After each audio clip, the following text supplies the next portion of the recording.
Hello everyone, welcome to our channel সানসা। তো অনেক দিন হয়ে গেল ভিডিও দেওয়া হয় না, কারণটা তোমাদের বলেছি যে বর্মশাইয়ের কাজের ব্যস্তর জন্য কোনো ভিডিও দিতে পারিনি।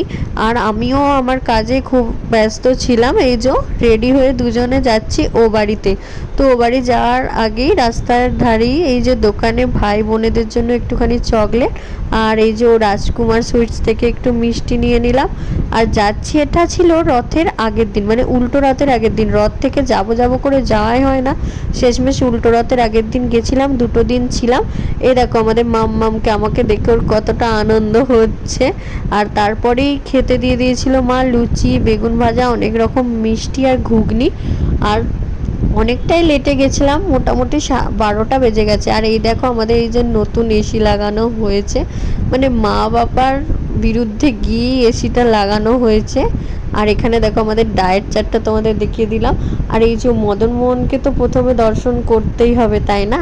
আর এখানে চলে গেছিলাম তখন, যেহেতু 12:30টা বেজেই গেছিলো। আর এখানে দেখো ঠাকুরের ভোগ খাওয়ার জন্য কত মানুষ বসে আছে।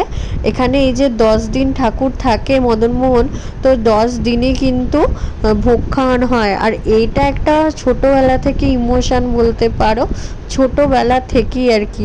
এই দেখো আলোকসজ্জায় কুণ্ডলিকটিকে আমি এখানে একটুখানি অ্যাডটাও দিয়ে দিলাম আমাদের যে বিজনেসের। তারপর একটুখানি দিদার কাছে গেছিলাম, দিদাকে একটু জিলিপি বাদাম এগুলো কিনে দেওয়ার জন্য। তো দিদার বাড়িতেও একটুখানি বসলাম, দিদার সাথে অনেক গল্প করলাম। আর দেখো ও কত পুরনো স্মৃতি বার করেছে ওর খাতা থেকে। বলছে এখানে একটা জিনিস আছে দেখবে। ও যেহেতু মামার বাড়িতেই থাকতো অনেক বছর, তার জন্য এই দেখো এটা 2014 সালে যেটা আমি ওকে দিয়েছিলাম, সেটা আমাকে দেখাচ্ছে। মানে কতকার পুরনো, এখন এইগুলো তো দেখাই যায় না। হোয়াটসঅ্যাপ ফেসবুকেই কিন্তু সবাই হ্যাপি নিউ ইয়ার জানায়। আগে কিন্তু আমাদের ছোটোবেলাটা এরকম ছিল, ওটা 2014, এটা 2013। আরও আছে, সেগুলো হয়তো অনেক জায়গায় রেখেছে, দেখা হয়নি। তারপরেই চলে এলাম বাড়ি, মা লাঞ্চ করতে দিয়ে দিয়েছিল।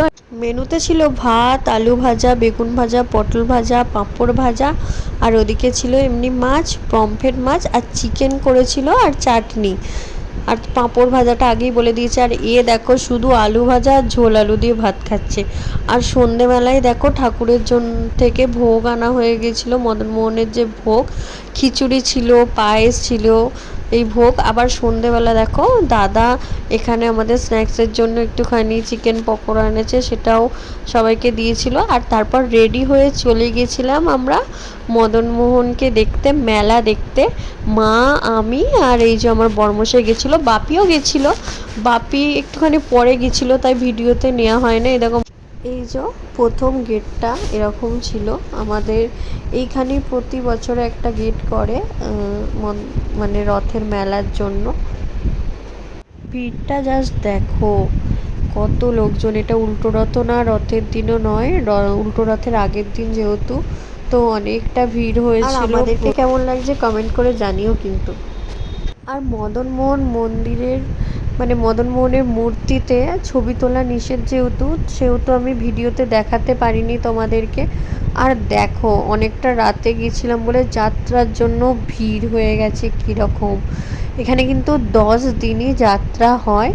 এটা হচ্ছে এখানেই আমি দেখতে পাই, মানে সারা বছরের একবার ধনুখালিতে যাত্রা হয়, যেটা এই রথের সময়। তাই ভিড়ের মাঝে গিয়ে ঠাকুরকে প্রণাম করে তো মেলাটায় ঢুকে পড়েছিলাম। মেলায় কিছু সেরকম কেনা হয়নি, মায়ের 2টো ইয়াররিং পছন্দ হয়েছিল আর আমার একটা ইয়াররিং পছন্দ হয়েছিল, এই জিনিস দুটোই কিনেছিলাম।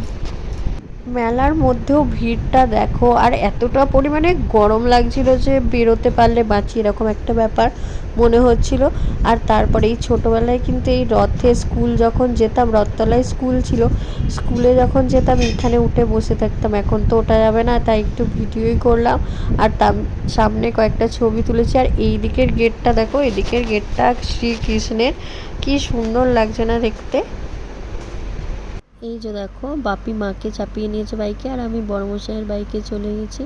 এত গরম ছিল যে চুলটা গুটিয়ে নিয়েছি। তো সবাইকে এখানে টাটা। নেক্সট ভিডিওটা আসছে কালকের দিনটা কেমন কাটিয়েছিলাম, মানে উল্টো রথের দিনটা আমি কেমন কাটিয়েছিলাম ও বাড়িতে, সেটা তোমাদের সাথে শেয়ার করে দেবো।